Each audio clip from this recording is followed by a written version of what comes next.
One cannot deny that tap dancing has evolved a great deal since the Nicholas brothers did their famous jump and jive routine in the 1943 movie Stormy Weather. Looking back over half a century ago, a person could easily name several top-notch tap dancers of the times. This list would include legends like Bill Robinson, Fred Astaire, Gene Kelly, and even Little Miss Shirley Temple. However, tap dance doesn't seem to show much presence in our generation. So where does tap stand in the 21st century? Does it still exist? So what do you know about tap dancing? Not very much. I used to do it when I was really, really little, but I have absolutely almost no memory of it. Absolutely nothing. You get to wear fancy shoes and you make music with them. Oh, definitely. Little kids on sitcoms are always tap dancing, but that's about all I know about it. My sister used to tap dance, so not a whole lot. I've seen it, I know what it is, basically. Bloomington resident and tap dance teacher Allana Radecki has a bachelor's in fine arts and a master's in African American studies, and she knows her tap dancing. You know, tap it's got a complex history, it's got a complex cultural history.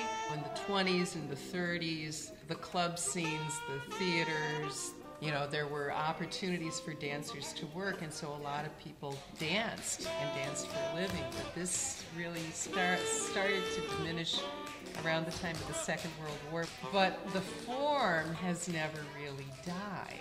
I wanted to know what made Allana Radecki so passionate about tap dancing. So the first thing I want to know is, how did you get started with tap dancing?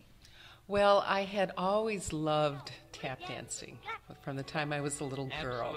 And I grew up, I saw a lot of Shirley Temple movies and Fred Astaire and Gene Kelly. And so I had this urge to tap dance, but I never had opportunities to take dance classes because my parents couldn't afford to pay for classes. So when I started living on my own when I was 19, I took my first modern dance class, and I really loved modern dance.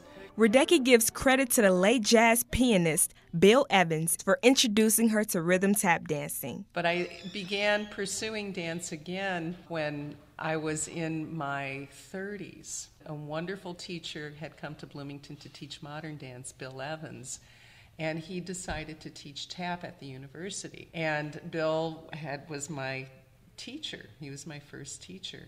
I fell in love with it because I'd finally found a dance form that went with the music that I loved most, which is jazz and blues. Radecki has been teaching tap dancing at Harmony School for over 20 years. I was curious to know what impact she hopes to have on her students. What message do you personally want to get across to your students? To learn how to be creative with the form. Everybody has a creative spark, and to be your own choreographer, to make it your own. So what does one of Radecki's students have to say about tap? Bloomington resident and tap dance student Courtney Schmidt says tap offers some physical benefits as an adult. What made you decide to learn how to tap dance? I started when I was a child, so it was probably my parents, but I stuck with it, and now as an adult, I just wanted to have the exercise, but also, like Allana said, it makes your brain think in ways that you don't normally, especially as an adult. As she continues to teach her students, you see her passion and her love for tap and jazz. It comes through naturally. She is aware that tap is not as popular as it used to be, like back in the Nicholas brothers' days. It's a jubilant form of dance. It's a beautiful form of dance, and it's very underappreciated, and I think it deserves to be more fully recognized as this great American dance form. So I don't think it's dead. Not in this one. We're going to bring it to life here right now. All right. Okay. Erica Washington reporting for J362.